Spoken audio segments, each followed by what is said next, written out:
Com vocês, como é que vocês estão? Hoje é quarta-feira, dia 4 de dezembro de 2024, é meu dia de trazer um pequeno devocional aqui no grupo com os irmãos. A gente vai dar continuidade à leitura do livro de Salmos, lendo hoje de maneira breve o Salmo de número 56. A autoria, irmãos, desse salmo é de Davi, e o contexto a qual ele se encontrava era de perseguição. No pequeno devocional passado, do Salmo 55, nós vimos lá Davi sendo perseguido pelo seu filho Abisalão e sendo traído pelo seu amigo Aitofel. Aqui, irmãos, nesse Salmo de número 56, Davi vai sofrer perseguição do seu sogro Saul, que era o rei de Israel. No contexto, irmãos, desse Salmo de hoje, Davi ainda não estava reinando sobre Israel, mas ele já tinha sido ungido rei pelo profeta Natã, amante de Deus. Por Deus, irmãos, escolher um novo rei para Israel, Saul se revolta e começa a sua perseguição contra Davi.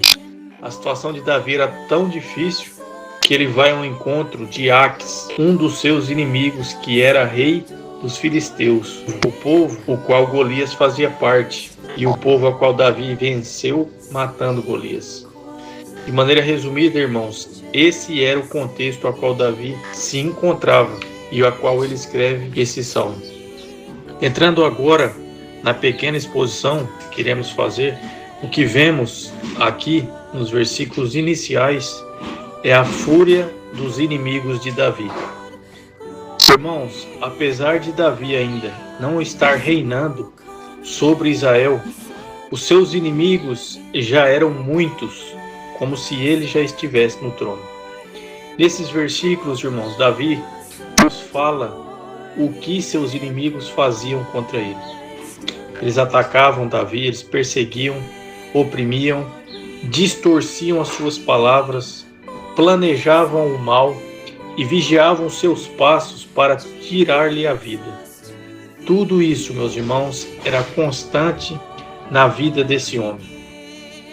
Dos versículos 3, 4, 8 e 11, o que nós vemos é a confiança de Davi. Davi, meus irmãos, ao olhar as circunstâncias que lhe cercam, ele fica com medo e aflito, mas imediatamente ele coloca os seus olhos no Deus Todo-Poderoso, o Deus que vê todas as coisas, inclusive as suas lágrimas derramadas por causa da maldade dos seus inimigos. Eles, os inimigos de Davi, eram muitos, mas o que eles poderiam fazer diante de um homem refugiado em Deus? Os inimigos de Davi eram fortes e poderosos, mas o que eles poderiam fazer diante de um homem que era protegido e guardado pelo Deus Todo-Poderoso? Como diz Davi, no versículo 11, confio nele e não terei medo de nada. O que podem me fazer simples seres humanos? Essas palavras, meus irmãos, não é de alguém arrogante ou uma pessoa prepotente, mas é de um homem que conhece Deus e que conhece as suas promessas. Um homem, meus irmãos, com Deus é maioria, mesmo que todo o mundo esteja contra ele, pois os homens são mortais, fracos e insignificantes diante do Deus imortal, forte e poderoso. Davi tinha propósito e promessas de Deus para com ele, e elas seriam cumpridas, mesmo que todos se levantassem contra ele, pois quem lhe prometeu é fiel para cumprir. E por fim, nos versículos finais desse salmo, o que nós vemos é o louvor de Davi. Meus irmãos, Davi, por ele ter sido protegido e guardado da morte diante dos seus inimigos e diante do seu sogro Saul, ele então louva e engrandece a Deus por esse tão grande feito. Olha só que impressionante, meus irmãos, o que Deus diz por meio do profeta Natã a Davi, em 2 Samuel capítulo 7, versículo 8 ao 9.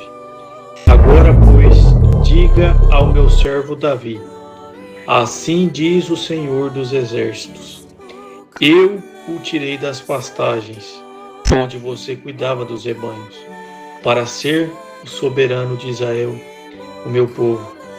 Olha agora, meus irmãos, sempre estive com você por onde você andou e eliminei todos os seus inimigos. Agora eu o farei tão famoso quanto os homens mais importantes da terra. E Davi também, meus irmãos, louva a Deus pelas promessas que Deus faz a Davi, onde uma das quais a gente encontra no livro de 2 Samuel, capítulo 7, versículo 16, onde Deus diz, olha só, meus irmãos, que grande promessa: quanto a você, sua dinastia e seu reino permanecerão para sempre diante de mim. O seu trono será estabelecido para sempre. Deus não apenas livrou Davi das mãos dos seus inimigos, mas ele prometeu a ele um reino eterno. Porém, todos nós sabemos que Davi morreu há milhares de anos atrás. Por isso Deus mentiu? Deus mentiu então com respeito à sua promessa? É óbvio que não, pois o filho de Davi está vivo e o seu reino jamais terá fim. Ele é o Messias prometido aos patriarcas no Antigo Testamento para salvar e transformar todo aquele que nele crê. Ele não é somente descendente de Davi, mas ele é o próprio Criador e Salvador de Davi. Apocalipse, meus irmãos, capítulo 22, versículo 16, Jesus disse: Eu, Jesus, enviei o meu anjo para dar testemunho dessas coisas a vocês, nas igrejas. Eu sou a raiz e a geração de Davi, a brilhante estrela da manhã. Este, meus irmãos, é o filho de Davi, Rei dos reis e Senhor dos senhores, a qual o seu reino jamais terá fim. Assim como as promessas de Deus que foram feitas aos patriarcas se cumpriram com a vinda de Cristo há 2000 anos atrás, assim também as promessas de Cristo ao seu povo se cumprirão. É só questão de tempo. Meus irmãos, para finalizar esse pequeno devocional, faço uma pergunta para refletirmos. Você crê que Jesus é o filho de Davi? Na época, meus irmãos, quando alguém o confessava como filho de Davi, ele estava reconhecendo que Jesus era o Messias prometido, aquele pelo qual salvaria seu povo do castigo dos seus pecados. E esses também que creram em Jesus, que criam, eram também chamados a segui-lo, tendo a consequência de serem perseguidos e odiados como Cristo foi. Pois se perseguiram o rei, perseguirão também seus discípulos. O reino do filho de Davi, meus irmãos, não é deste mundo, mas é do novo céu e da nova terra, onde habita a justiça. Que eu e você não apenas creiamos, mas que também o sigamos. Deus abençoe grandemente a cada um dos irmãos. Se gostar, se inscreva em nosso canal. Deus abençoe.